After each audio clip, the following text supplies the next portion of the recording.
नाज़रीन आदाब, मैं हूं खालिद शहबाज। आप देख रहे हैं गवाह न्यूज़।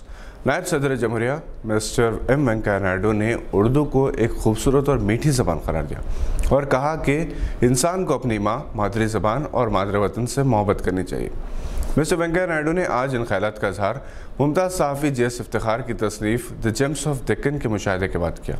मिस्टर इफ्तिखार ने नायब सदर जमहूरिया को एक किताब पेश की जो दक्कन की 450 साल तारीख़ के मुंतखब शोरा, अदीब और सहाफ़ियों के खाकों पर मुश्तमिल है। नायब सदर जमहूरिया ने इस किताब की शाहत पर मसरत का इज़हार किया और कहा कि इस तरह की किताबों से आने वाली नस्लों को अपने गुजरे हुए अजीम शायर व अदीब और दानिश्वरों को समझने का मौका मिलेगा। इन्होंने कहा कि उर्दू ज़बान अजीम सकाफ़ती और तहज़ीबी विरसा है। हर एक को उर्दू ज़बान सीखनी चाहिए ताकि लोग एक दूसरे को समझ सकें। इन्होंने हर एक को अपनी मादरी ज़बान में उबूर हासिल करने का मशवरा दिया। इन्होंने उर्दू ज़बान की मिठास का जिक्र किया और कहा कि तमाम ज़बानें काबिल क़द्र हैं। निज़ामाबाद के बीजेपी रुकने पार्लियामेंट डी अरविंद के भाई और साबिक़ मेयर डी संजय ने कांग्रेस पार्टी में शामिल होने का ऐलान किया है। संजय ने आज रेवंत रेड्डी से मुलाकात की। मीडिया से गुफ्तगू करते हुए संजय ने टीपीसीसी सदर बनने पर रेवंत रेड्डी को दिल की गहराइयों से मुबारकबाद पेश की। इन्होंने कहा कि मैं कांग्रेस में पैदा हुआ और परवरिश पाया। मैं अपने वालिद के लिए टीआरएस में शामिल हुआ था, लेकिन रेवंत रेड्डी की क़यादत को मुस्तकम करने के लिए दोबारा कांग्रेस में आ रहे हैं। इन्होंने कहा कि मैं जल्द ही दिल्ली जाऊँगा और आला कायदीन की मौजूदगी में पार्टी में शामिल हो जाऊँगा। कांग्रेस में शामिल होने वाले डी संजय और डी अरविंद दोनों ही डी श्रीनिवास के बेटे हैं, जो कांग्रेस के मशहूर लीडर हैं। प्रदेश कांग्रेस के सदर भी रहे और रियासती वजीर भी।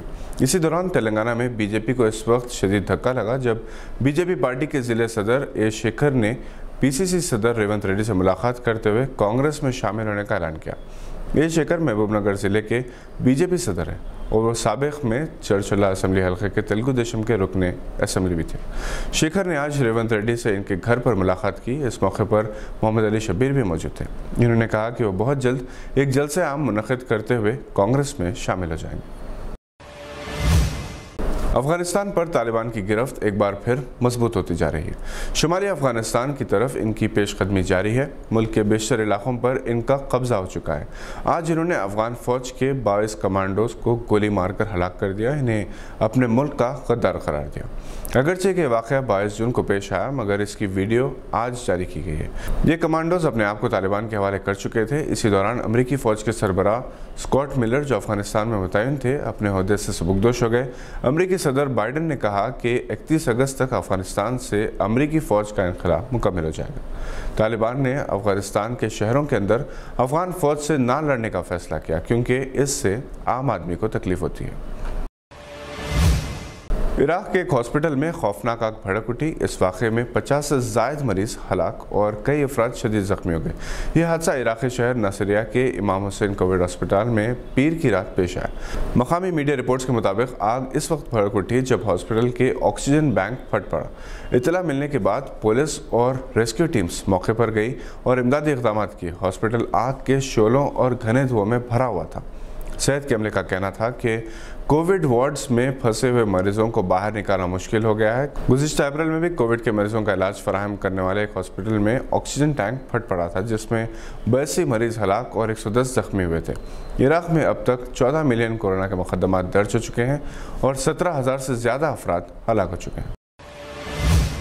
रियासत तेलंगाना में मानसून सरगर्म है। महकमे मौसमियात ने कहा कि तेलंगाना के अजला आदिलाबाद, निर्मल, निज़ामाबाद, जगतियाल, राजन्ना सिरसिला, वरंगल रूरल, वरंगल अर्बन, जंगांव, सिद्दीपेट, यादाद्री, भोंगीर में आइंदा 24 घंटों के दौरान शदीद से शदीद तरीन बारिश का इम्कान है। इसी तरह आदिलाबाद, निर्मल, निज़ामाबाद, जगतियाल, राजन्ना सिरसिला, सूर्यापेट, वरंगल रूरल, वरंगल अर्बन, जंगांव, यादाद्री, भोंगीर, विकाराबाद, संगारेड्डी, मेदक और कामारेड्डी अजला में भी इसी तरह की सूरत हाल का इम्कान है। आइंदा 24 घंटों के दौरान तमाम अजला के बाज़ मकामात पर 30 से 40 किलोमीटर फ़ी घंटे की रफ्तार से तूफ़ानी हवाएं चलने का भी इम्कान ज़ाहिर किया गया है। आइंदा 5 दिनों के दौरान बेशतर मकामात या फिर कई मकामात पर हल्की ता औसत या फिर गरज और चमक के साथ बारिश की पेशकश भी की गई है। हिंदुस्तानी क्रिकेट टीम के साबिक़ खिलाड़ी यशपाल शर्मा का आज 66 बरस की उम्र में इंतकाल हो गया। वो 1983 के वर्ल्ड चैंपियन हिंदुस्तानी टीम में शामिल थे। इन्होंने 37 टेस्ट मैचेस और 42 वनडे इंटरनेशनल मैचेस खेले थे। इन्हें मैन ऑफ क्राइसिस कहा जाता था। वो बेहतरीन मिडिल ऑर्डर बैट्समैन थे। चेतन शर्मा इनके भांजे हैं। मोहम्मद असरुद्दीन ने इनके इंतकाल पर रंज गम का इजहार किया है।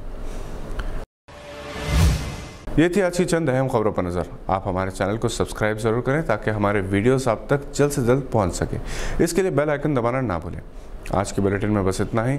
इजाज़त दीजिए, हम फिर हाजिर होंगे ऐसी कुछ खबरें लेकर। देखते रहिए गवाह।